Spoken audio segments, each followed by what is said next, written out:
لو أنزلنا هذا القرآن على جبل لرأيته خاشعا أنزلنا هذا القرآن على جبل لرأيته خاشعا أنزلنا هذا القرآن على جبل لرأيته خاشعا متصدعا من خشية وتلك الأمثال نضربها للناس لعلهم يتفكرون.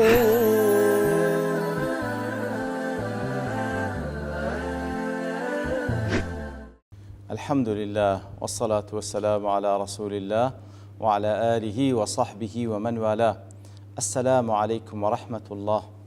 بەڕێزان خۆشحاڵم لەوانەی 1115 لەوانەکەی تەفسیری قورئانی پیرۆز بێمەوە خزمەتتان بەمەبەستی ڕەزامەندی رب العالمین و هیوادارم ئێوەی ئازیز سوودی لێ وەربگرن. أعوذ بالله من الشيطان الرجيم. بسم الله الرحمن الرحيم. وإذا أذقنا الناس رحمة من بعد ضراء مستهم إذا لهم مكر في آياتنا قل الله أسرع مكرا إن رسلنا يكتبون ما تمكرون. بەڵێ خۆشەویستان کولەوانەی ڕابردووش کەمێک لە خزمەت ئەوە ئەتە پیرۆزەدا بووین.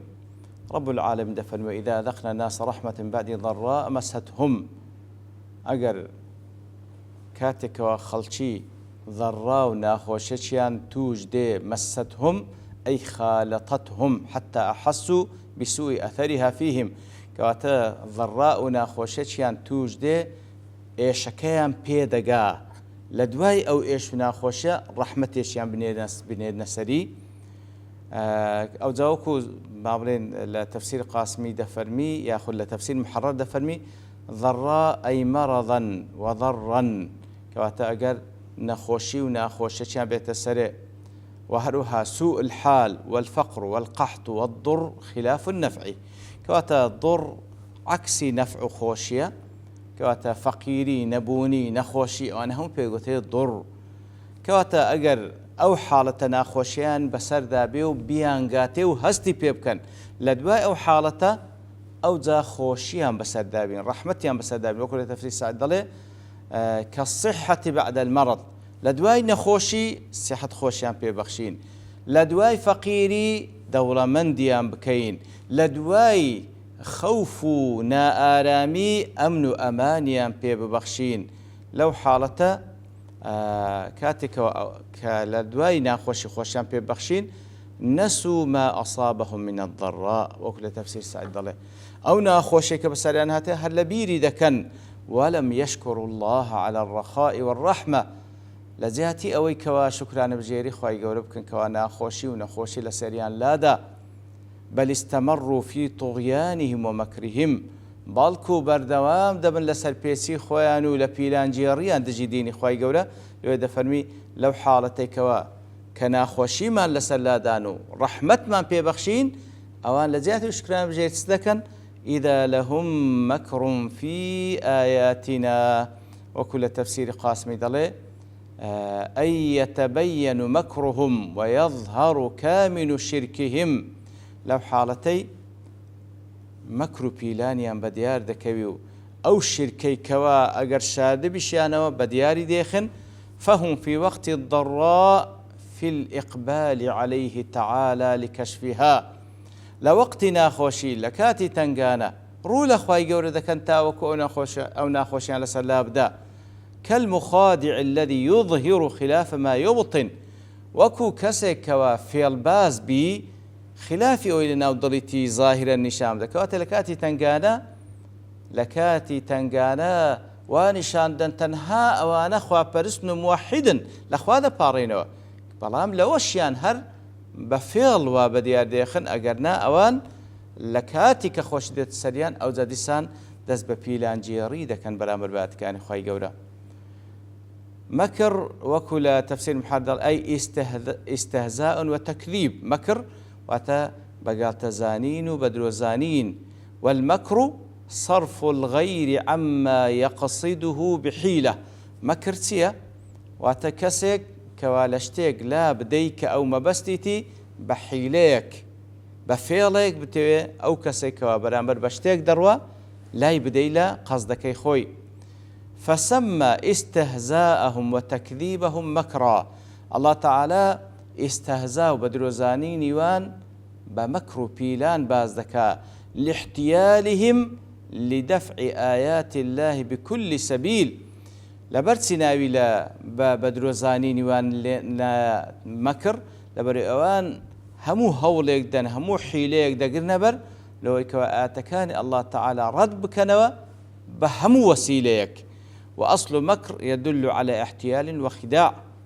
أصل كلمة مكرش زيادة البلغية لسر خداع وهالخلطان دن كواتا أوان استهزاء برامبر بدين خوادكن بدروي دزانن بهمو شيويك بيلان دجيرن لوي كوا آتخاني خواهي قولة رد بكنوا.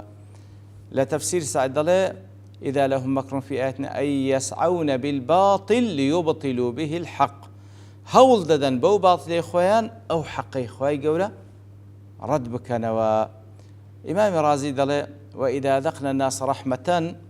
المراد منه تلك الأمطار النافعة. كواتا أجر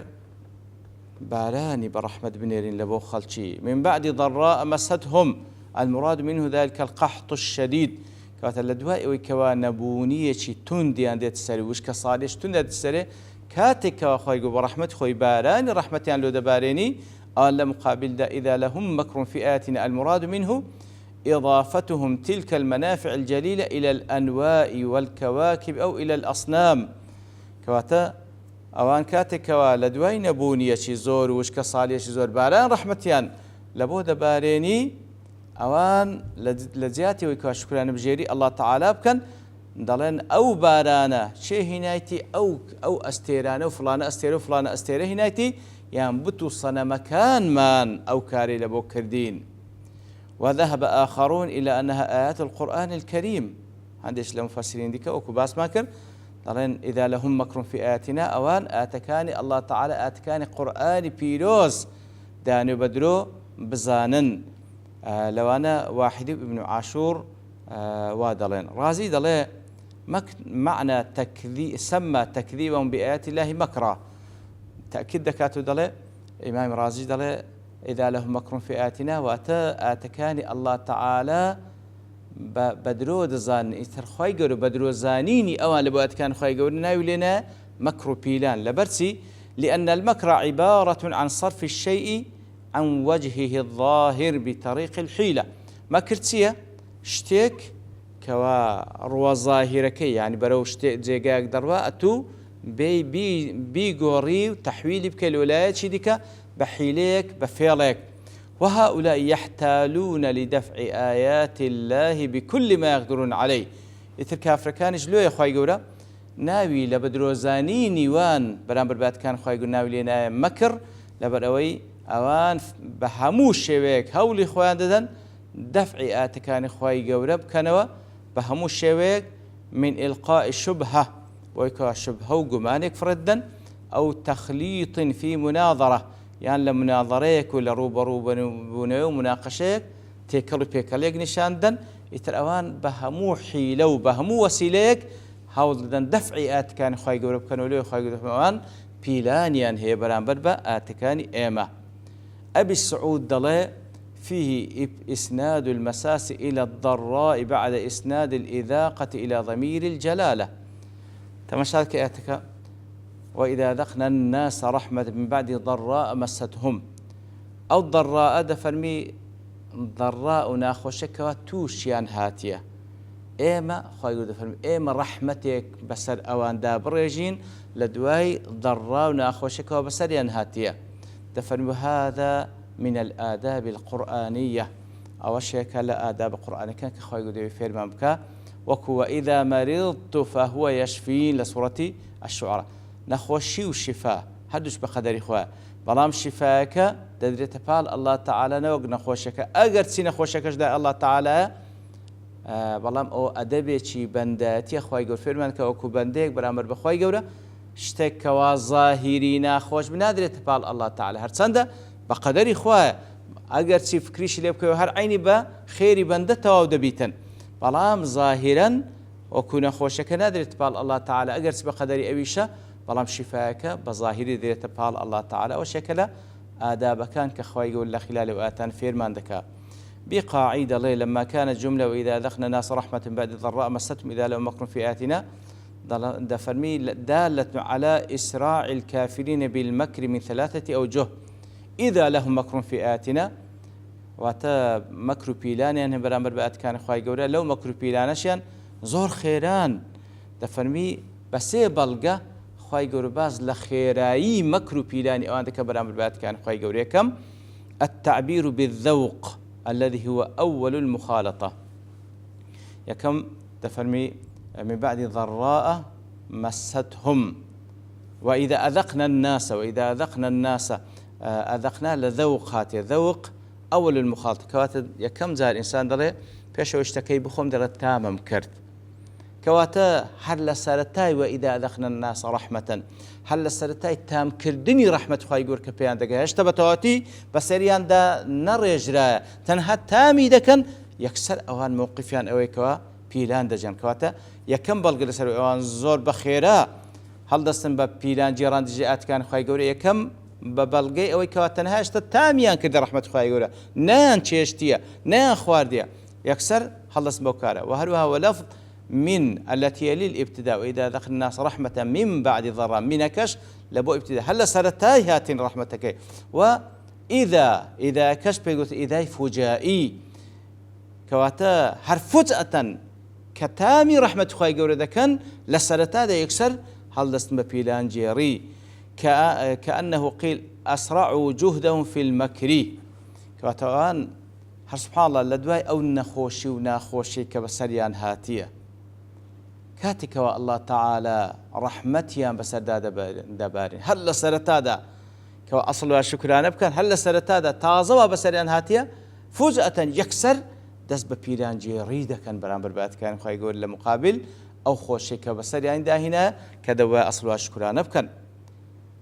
قل الله أسرع مكراه بيان الله أسرع مكراه أي عقوبة أي عذابه أسرع وصولا إليكم مما يأتي منكم في دفع الحق كواتا وكل تفسير قاسمي دله هرچند أوان زو بيلان دجرن برامبر بعد كان خواهي قولا فيان بلي الله أسرع مكرا بلان باش بزانن برامبر بكيدو بيلان قو برامبر بدروزان آت كان خواهي قولا بزان الله تعالى كيدوي سريعتر برامبرتان با عذابدان و سزادانتان واتە سزای خۆی گەورە خێراتر پێتان دەگا لەو مەکر و پیرانی کە ئەنگۆ دای دەڕێژن بەرامبەر بە ئاتەکانی خۆی گەورە ئیتر لێرەشدا خۆی گەورە عقوبە و سزادانی خۆی بەرامبەر بە کافرەکان ناوی لێ نایە مەکر لەبەر ئەوەی لە مقابلی مەکری وان هاتیە لە مقابلی مەکر ئەوان پیلان دەژەن ڕژی ئات خۆی گەورەش پیلان دەکا بەوەی کەوا سزای خۆی بینتە سەریان کەواتە لێر لە بابی مقابلەیە كواتا وكل تفسير محرد الله يا رسول الله بيان بلي بو مشركانا الله أعجل مكرا بكم الله تعالى مكريوي خيرات لسرتان زي بزيدبي باستدراجكم وتعجيل عقوبتكم من مكركم في آته الله تعالى خيراتر بيلان برامبرتان زي بزيدكا بهاتيني سزال وسرتان لويك أنقو بيلان دجيرن دجيئات كان خواهي يقول تفسير سعد الله فإن المكر السيء لا يحيق إلا بأهله كسكوا بيلاني خراب دادنه بيلاني خراب هر بسر خوي دادشيتوا أو بيري لو خلشي ليدي بخد كويناوي فمقصودهم منعكس عليهم أو أن هولي لودن بسر خوان دادشيتوا إن رسولنا أي الذين يحفظون أعمالكم أو ندراواني إما أو ملائكتاني كوا كارو كردو كانتان دنوسنو تومار دكن يكتبون ما تمكرون أي مكركم أو ما تمكرونه بيقمان نرداو كان إيما أو بيلاناني أنقو داي درجا أوان لا يوان معلومة هموشي دنوسنوا وهو تحقيق للانتقام وش لبو أوي كوات ورسلنا وليتان بالتحقيق هيتز قماني تيدانية ديتا سرتان والتنبيه على أن ما دبر في إخفائه غير خاف على الحفظة فضلا عن العليم الخبير كوات أوان كبيلان دا درجن دجيئات كان خايقو طبعا بنهيني داي درجن ومسلمانان نزانن داي أدي تسلوي إذا كان مەلائکەتەکان ئاگادارن دەشی نووسنەوە لە سەرووی ئەوانش ئەو زاتێکەوە عەلیم و خەبیرە کات بەڕاستی ئەوانێکەوە پیلان دادەڕێژن دژی مسلمانان دژی ئیسلام باش بزان شەڕەکە لەگەڵ مسلمانان نییە لەگەڵ خوا دەکەن و خوای گەورەش ئاگادار بەم پیلانەکانیان و مەلایکەت هەمووی دەنووسن. لە ئەضواء البیان دەفەرمی خوای گەورە سوبحانه و تەعالا لەو ئاەتە و لە چەندین ئاەت کە بەیانی ئەوە دەکاتن کەوا ئینسان زۆر بەیان لە کات تنگانە هانا دەبن بۆ خوای گەورە بەڵام پاش ئەوەی کەوا تنگانیان لەسەر لا دەبە دێن شرکی دەکەن بەرامبەر بەخوای کوفر دەکەن نیان شکران بژێر دەکەن إلا ئەوانە ئیستثنانە لەو قاعدە ئامەی چێ وەکو لە سوورەت هود دەفەرمی إلا الذين صبروا وعملوا الصالحات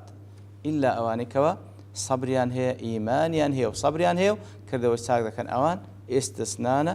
لەو قاعدەی خوای گەورە کەوا دەفەرمی زۆربەی خەڵکی ئەوها شکرانە بژێر نین تەنها ئیماندار نەبی کە خوای گەورە ناخۆشی لەسەر لا دەبە شکرانە بژێری دەکاتن. ئیتر لە خوای گەورە دەپاڕێنی لەو کەسانە بین کەوا لە کاتی ناخۆشی سەبرمان هەبی داوای ئەزر پاداش بکەین لە کاتی خۆشیش شکرانە بژێری خوای گەورە بکەین لەو کەسان نەبین وەالعیاذ بالله وەکو مشریکان لە کاتی ناخۆش لەخوا بپاڕێنەوە وەچی دیکەش کوفرانە بکەین و وەالعیاذ بالله پیلان بجێڕین بە ئاەتکانی خوای گەورە. وصلى الله وسلم على نبينا محمد وعلى آله وصحبه أجمعين وآخر دعوانا الحمد لله رب العالمين. لو أنزلنا هذا القرآن على جبل لرأيته خاشعا أنزلنا هذا القرآن على جبل لرأيته خاشعا أنزلنا هذا القرآن على جبل لرأيته خاشعا متصدعا من خشية وتلك الأمثال نضربها للناس لعلهم يتفكرون